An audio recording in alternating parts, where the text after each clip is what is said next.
Was it? Oh, yeah. Something to change for you, good. Nothing changes.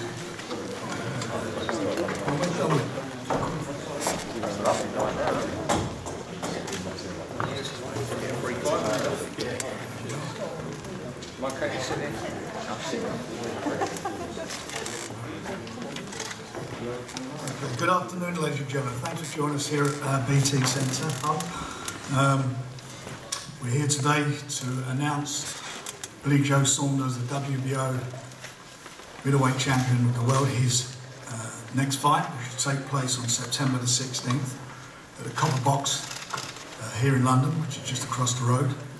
And this fight will be the UK leg of the Golovkin-Canelo fight. Great fight. Willie Monroe Jr. is here. His record was 21-2. One of those losses was to Golovkin.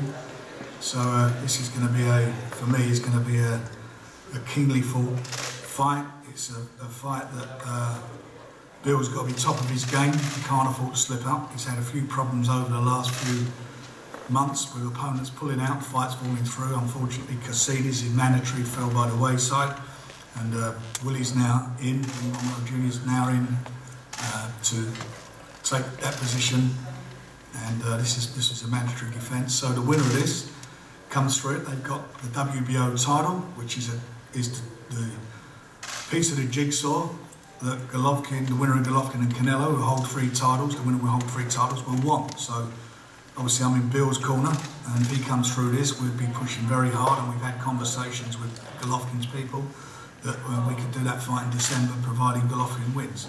And if not, it'll be Canelo probably in the new year. So a lot to go for Bill and for Willie. A lot as far as Bill's concerned to go out and prove a point, which I'm sure he will do. He's had a change of trainers. He's now being trained by Dominic Ingle, who's very respected in the business, and I'm really delighted and pleased that he's up there working with him. We'll hear from Dominic soon. You know, Dominic has been involved with some great fighters over the years, and I've had great pleasure working with him in the early days with Nassim Hamid and other fighters. So, you know, I know he's in safe and good hands, and I know that he's a great disciplinarian, and that's what Bill needs. He needs that focus and needs somebody there to drive him. From Banner Promotions, we've got Mark Abrahams, who's here representing obviously Banner and also Willie. Welcome to the UK. We're looking forward to working with Banner again. We've got a great relationship with them. We've put a number of fights on with them in the last few years. They've all been good fights. So this will be the main event on the 16th. Everything to go for both boxers. Chance to get into the mix to fight the winner of Golovkin-Canelo. What more can you want? And it means everything's going to be on the table. They've got it to go for. The undercard will feature Anthony Yard and also Dangerous Daniel Dubois. So there'll be other fights that will be announced. There'll be quite a few other title fights on the bill, so we'll be announcing those within the next couple of days.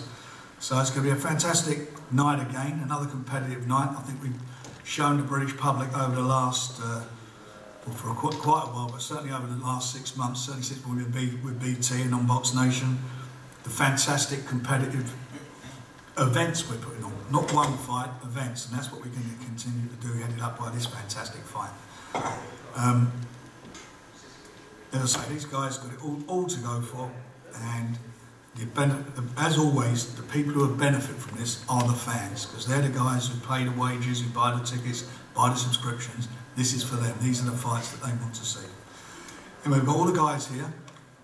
I'm sure you've got some questions to ask, and just before you do that, I'd just like to say thank you to our sponsors, 32 Red, Foot Asylum and Rainham Steel. Any questions? Please go ahead, unless you want me to ask the guys and you jump in. It's entirely up to you how you want to do it. Billy, just talk me through your opinions of Willie as a fighter and how tough an defence this could be. Yeah, I think he's a good boxer. I think that he's got skill. This is his big chance, obviously, so he's not coming over here to just to make numbers up. He's coming over to be prepared. He's been in there with good opposition. He's been there with Golovkin, come short. You know, I think that it's going to be a very tight fight.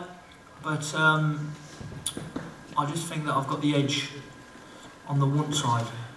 You know, I think that no disrespect to him, but I'd say that in round 6 of his fight with Golovkin, he said he was done, and that's not a very good sign from a warrior, because whether I'm done or not, my spirit would never let me do that. I'd get knocked out cold first. So there's that question I look at and frown upon. But you know, I understand that I've not had a chance to show my true talent and true skill as of yet as a pro. And I think that I know that I can't afford to have a night off. You know, I can't afford to overlook at him and turn up 2 or 3 weeks training for him. So it's going to be a good long hard camp. Been in there 3 weeks now, so it'll be a 12-week camp for this fight, and definitely 1,000,000% going to get the win. Willie, can you just speak about what Billy said there about maybe not wanting it in the 6th round against Golovkin? That was 2015. It's 2017 now. That's all I got to say. So he wants it now. Listen, I'm not running in. Listen, I'm not running in. He's a good fighter. He's a good fighter. He comes in, but once you surrender once, you will surrender again, 100%. You know, I don't think that a fighter can't just quit. It's not in the rule book to quit. I mean, we're in the wrong sport to do that. Understandable. I might not be Golovkin. You know, that's the other occasion. I'm not Golovkin, but you know, when our skills are going up against skill and wills against wills, I know one thing, that I won't crack. I've been in fights before where I should have never been in fights. I should never have won them if people knew that I've come through, and that's because of will. But he's a good fighter. I'm not taking nothing away from him. He's a very, very good fighter, very, very good boxer. Got plenty of skill, bags of skill. But I just think he will be lacking something on the night. Willie, what's the difference then between you now in 2015 and now? Just experience. We've only boxed once since then. So, you know. Just experience. So let's just say there's 36 minutes difference, even though years passed. Willie, your opinions of Billy Joe from what you've watched of him? He's a good fighter. He better make his ass whooping worse. Keep talking like that. They all talk shit, don't they? Sorry, you all talk rubbish. Can you just tell us briefly what it was like for you facing Golovkin now? I mean, we took the fight on. You know, I see guys getting 12-week camps and 10-week camps for fights. You know, we took that fight on a 6-week notice. You know, the same thing we did with Rosado. Took that on a 4-week notice. Before that, took John Thompson, 4-week notice. No disrespect, Rosado's a journeyman, only, to be fair. 4-week notice. But you're always in shape. You always lived a life, so I don't know if you took it on 2 weeks' notice. Thanks for the compliment. Yeah, you're in shape. 4-week notice. It's just experience. You know what I mean? It was early in my career, and like I said, you know, I never had big backers and these big money guys in my corner to make sure things happen. So when a shot like that come up, you take it. I think I gave a good account of myself, but you know, I can admit that at that moment, that may have been too big of a moment for me. It was the moment, you know, shook me up more than the fight. You know what I mean? When you step into an arena and you got 15,000 screaming fans and 14,990 out for the guy that you're fighting, and he's supposed to be God, that moment can shake you up. I'm human. I never got up here and said, I'm superhuman, and I'm this, I'm that. I've always been humble, you know? But you always had the luxury of having a great promoter like Frank Warren in his corner. All of his fights have been here, his backyard. He hasn't had to go into the lion's den and fight a guy with all of these screaming fans against him, you know what I mean? So, I mean, when you're talking different textures, different things, you get different outcomes. But I'm really not here to talk about the past. But can I just say though, brother, that, like I said, I can't sit here and talk bad and rubbish about you, I'm talking the truth. As a fighter, it don't matter about backers, about money, about this man. When you get in that ring, there's only me and you and Golovkin. And you said, I'm done. So you are a mentally weak person. I know by looking at you in your eye that mentally you're weak. I can tell that. Not by looking at your fucking face, you're fat. No, listen, I know, yeah, you're right, I might be fat at the minute, right, but I can look at you in the eye and I know that what sort of person you are. You have to be coded, you have to be coached along, you have to be brung along, you have to pat you on the back. When it gets hard with you, I know, I can see in your eye, you're quit. You will jack. We call it over here jacking. And that's what you do. Listen, you're a good fighter. When you're on top, you're a very good fighter. I must say, you're a good fighter, you keep in shape. I can't sit here and talk bad about you, but I'm just saying what I know, what you would do deep down. The reason why you haven't had backers, Brian, you and people to look at you and goad you, because when it comes to the big time, when it comes to that big time, that big crunch, you haven't got that crunch to give. You don't know nothing about me. No, listen, I don't know you, but I can look in your eye and I've studied you enough. I've studied you enough to know what sort of fighter you are. I've studied you enough. When you're looking good, you're making them miss, you're making them slip, you're getting away with it, you're rocking and you're rolling, you look $1 million. But when someone puts it on you, my friend, you'll quit. And that's a fact. September 16, you got 12 rounds or less to show me. Well, I'll be obliging you of that, and I would definitely 1,000,000% be defending that belt against you, because you're not mentally. You got no choice but to defend it. We just signed a contract. You are not mentally strong enough to beat me ever. Even if I got in the ring fat and unfit, you still will beat me mentally, and that is a big part of it. You know it. Gamesmanship. I understand. Well, gamesmanship. It's not gamesmanship, my brother. I see you say I'm done in a ring.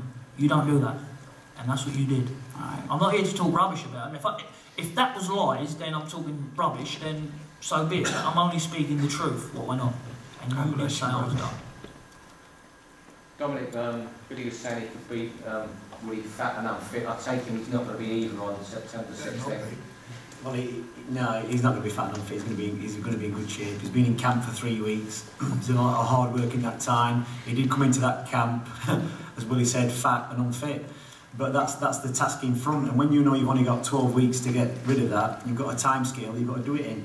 And he's committed to the training camp. He hasn't put a foot wrong. He's fell into the gym, you know, absolutely superbly.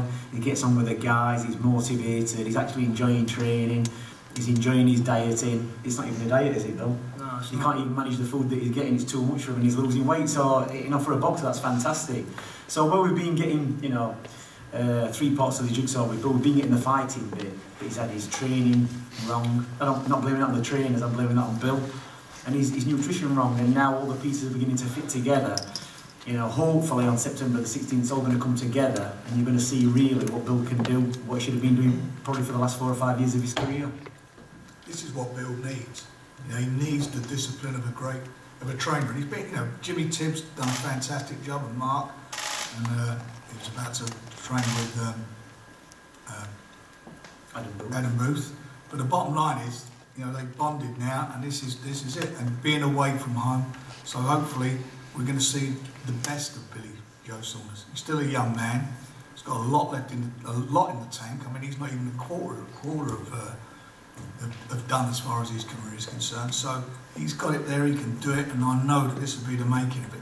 This won't be an easy fight. I mean, he can fight tomorrow, Willie. You only got to look at him. He's fit as a butcher's dog, but it's not just about being fit, it's the rest that goes with it. And the bottom line of this is that Bill, 100%, I think, has the beating of any middleweight and super middleweight in the world. I really do believe that.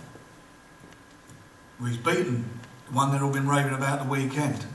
He's still got that win over Eubanks. No matter what way you look at it, he beat him, and he wasn't exactly 100% for that fight. People, look, when I boxed Eubanks, I was. Don't give the game away. When I boxed Eubanks, you know, if people knew what sort of fitness and level I was at fighting him, you'd say, you wouldn't have never boxed. But it's only where I got a fighter's heart that I wouldn't let nobody have a say in pulling me out. I knew I was going in there. I knew I had the beating of him, and the same as I know I got the beating of him. He's going to come and fight. He's going to turn up. He's going to come and have a good go. But when you know you've got the beating of someone, and plus you're getting looked at now like a fine-tuned racehorse, and you know, fed 3-4 times a day and training hard and feeling fit and strong. I feel fit enough now to do 12 rounds. I feel fit. I mean, and I'm still not the finished article yet. I've still got more learning to do. And you've never heard a fighter give an excuse why he won a fight. That's normally a moan after they get beat. This is an excuse anyone to fight. Listen, I don't talk rubbish. I would say how it is. Was I a very good liver outside? No, I'm one of them who turn up and fight. I love to fight. That's what we're brought up to do. That's where I'm from. From our culture, from the gypsy community, we're brought up as young children to fight, really, for our own survival. And that's what we've done. From all my life, that's all I've been doing is fighting. So I'm at the top now, and there's no way that I'm going to let anything slip or let no stone go left unturned. I know Dominic won't allow that anyway, so I'm in a good place. Billy, could you talk us through why you decided to change trains? I think that sometimes a change is as good as a rest. And, you know, I knew that all the time I'm stepping up levels. I mean, when I first started with Jimmy, I mean, it was unbelievable. Jimmy's a very good coach, very good knowledge, and no fault of his own why I left. I just needed a change in myself to perk myself up, really. And no, I went with Adam Booth, done some training there, but I just needed to be away. You know, I needed to be away from my way of life back home. And I decided to set up in Sheffield, where it all started, really, for the Olympic Games. And I love it up there now. I've been up there now 3 weeks, training every day, living the life. It's like a new lease of life, really. And like I said, a change is as good as a rest.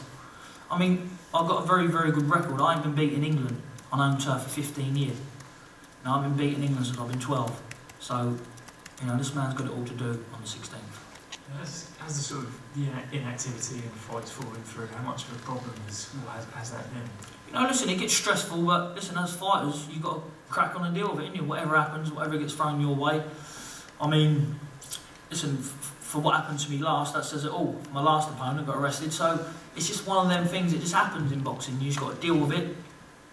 But look, you know, time you look round, the fight day to be, I'll be in the ring with this man, so hopefully come through, get the win, and I'll be looking at the next. So it's, you know, it's about it just keeps going. So you can't, you know, time waits for no one. And Willie, how much would it mean to you to win that title, to win this fight? Just bring things full circle. You know, I had my opportunity against Golovkin, didn't win. I'm thankful for this opportunity because it puts me in a position to be the missing piece for the middleweight division. So that brings you back full circle. You know what I mean? The only belt missing from the middleweight collection between Golovkin and Canelo is the WBO. And I need that. So you're confident the winner of this fight will get to fight the winner of Canelo Golovkin? Do you need the fight, or do you say you need the fight or the money side? Both. Yeah, that's right, we both need both, but because you was in the fight with him, you had everything in front of you. And to be fair, you was in the fight. You was in the fight. I won't take that away from you, you was in the fight. You was giving a good account of yourself, but just when it got that little bit where you had to dig that, just to climb that first little bit of a mountain, that you decided to say, you know, you beat the count. So I'm just only asking you, what did you have enough for? Did you have enough? What, did your gas run out? What was it? I'm only asking you to explain yourself because I would like to know. It intrigues me because when I watch the video, I look at it and you look alright. I really don't owe you any explanation right now, bro. Can you owe these guys explanation? They'll come out and see you to interview you. I don't want no explanation, but come September 16th, like I said, you're going to have 12 rounds or less, depending on how long I decide to let it go. Listen to your voice. I can look into your eye. You're a mentally weak person. You can be beaten mentally. You're a mentally weak person. And careful with the language, there's kids watching.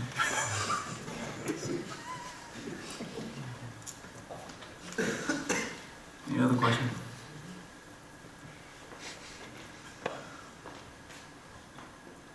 Any other questions?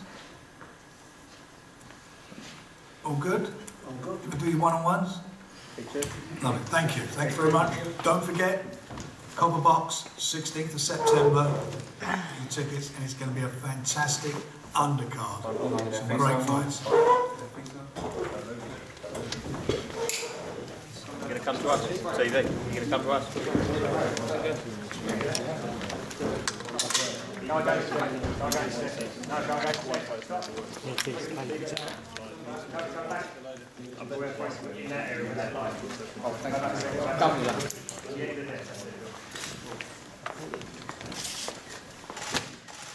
Down the middle.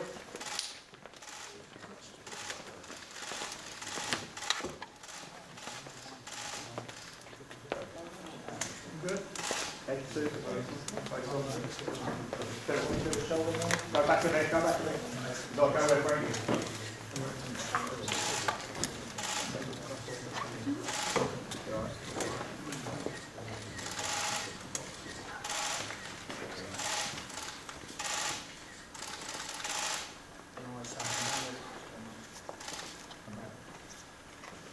All good?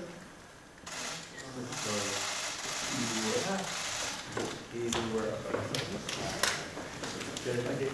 Last time we did touch, you see that's all.